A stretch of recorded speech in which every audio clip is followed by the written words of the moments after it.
कमर दिलशाद साहब आपकी तरफ आता हूँ। कमर दिलशाद साहब, दोनों आपने बड़े ज़बरदस्त, हमारे उस्ताद हैं, आपके लीगल एक्सपर्ट्स हैं, कॉन्स्टिट्यूशनल एक्सपर्ट्स हैं, उनकी राय सुनी है। क्या कहते हैं सर तायात नाइली पे पहले आता हूँ। ये आपसे बाद में करेंगे हम तीनों से, जो आपके सेनेट में हुआ है इलेक्शन के इल्तवा का, तो इसके ऊपर क्या कहेंगे सर तायात नाइली पे? जनाब, सबसे पहले बात यह है, किसी के हवाले से मिस्टर ईमानुल्लाह करनानी ने भी बात की है, हसन रज़ा पाशा साहब ने बात भी की है।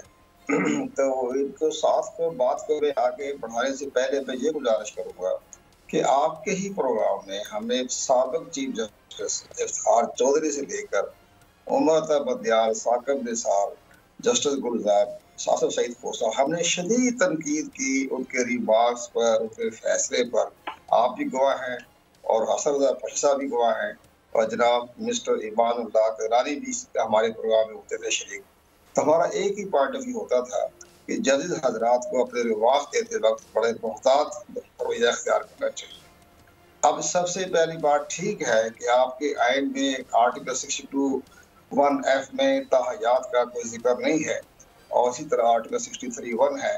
उसके साथ साथ हम ये भी देख रहे हैं कि आपके प्रोग्राम में हमने ये बताया कि जनाब ये 8वीं अमेंडमेंट में हुआ, उसको फिर आगे तसलसल को रखते हुए ये 17वीं अमेंडमेंट में चला गया, और 17वीं अमेंडमेंट के बाद ये फिर 18वीं अमेंडमेंट में भी इसको एंडोर्स कर दिया गया पूरी पार्लियामेंट में 2/3 मेजॉरिटी में, और उसमें ये सब चीजें शामिल थी 62(1)(f) और तमाम चीजें।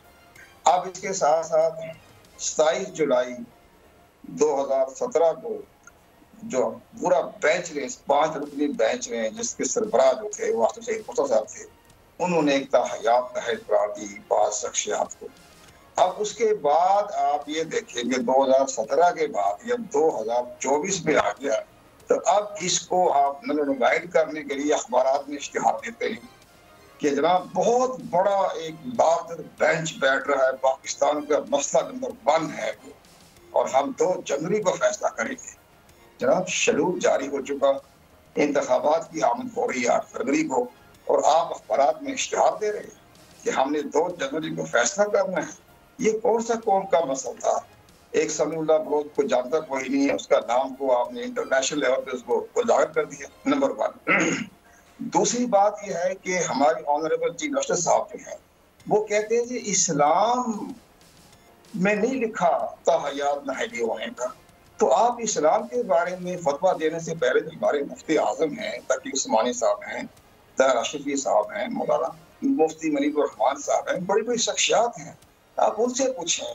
और उन्होंने तो यहाँ तक कहा है तकी उस्मानी ने कि अगर आप दफ्तर से लेट जाएं और आप दफ्तर के दरमियान में चाय पीनी शुरू कर दें तो वो भी करप्ट प्रैक्टिस में आता है। तो ये आप कहते हैं कि इस्लाम में कहाँ लिखा है नाहिल होना, और आप साथ ये भी फरमा रहे हैं कि अल्लाह ताला माफ कर देता है। अल्लाह ताला अपने हकूक अल्लाह को तो माफ करेगा, लेकिन हकूक बात को अल्लाह ताला कहता है मैं माफ नहीं करूंगा।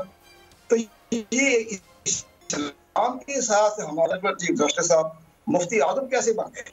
तो ये अपनी बात करें, आइन की बात करें, कानून की बात करें, पार्लियामेंट की बात करें, तो इस्लाम को बीच में कहाँ से ले आए? हकूकुल्लाह हकूक बात को तो दारे हैं, तो अल्लाह तो ठीक है माफ करना, लेकिन बात ज्यादती हुई मैं माफ नहीं करूंगा।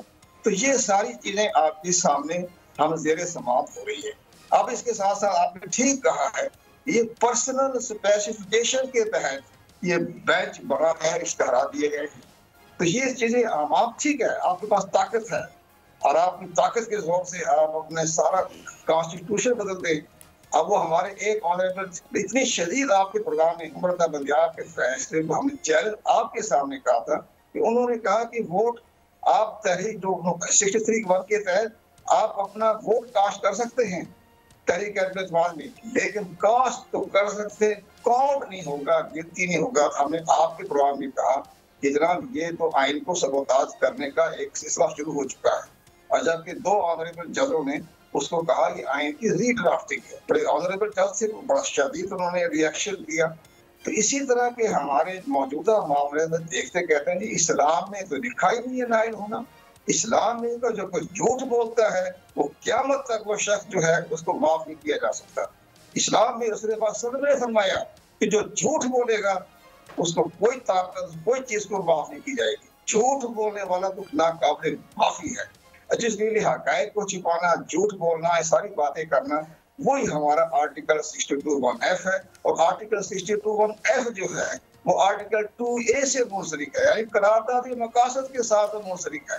قرارداد مقاصد میں لکھا حاکمیت اللہ تعالیٰ کی, لیکن جو دیا جائے گا اقتدار وہ دیا جائے گا. ارے سر ایک چیز کی طرح مجھے ایک چیز کی آپ بھی تصحیح کر دیں. ویسے تو بالکل صحیح کا آئین کا آرٹیکل 2(a) بھی ہے, 227 بھی ہے, جس میں قرآن و سنہ کے خلاف کچھ نہیں جا سکتا. یہاں تو سود کا بڑا سلسلہ چل رہا ہے. مجھے یہ بتائیں کہ اگر وہ ججمنٹ جو تاحیات نااہلی پرسن اسپیسیفک ہے جو دی گئی, اگر اسے ہٹائی جائے گی تو وہ بھی تو پرسن اسپیسیفک ہوگی. سر کیا کہیں گے قمر دل شاہ صاحب؟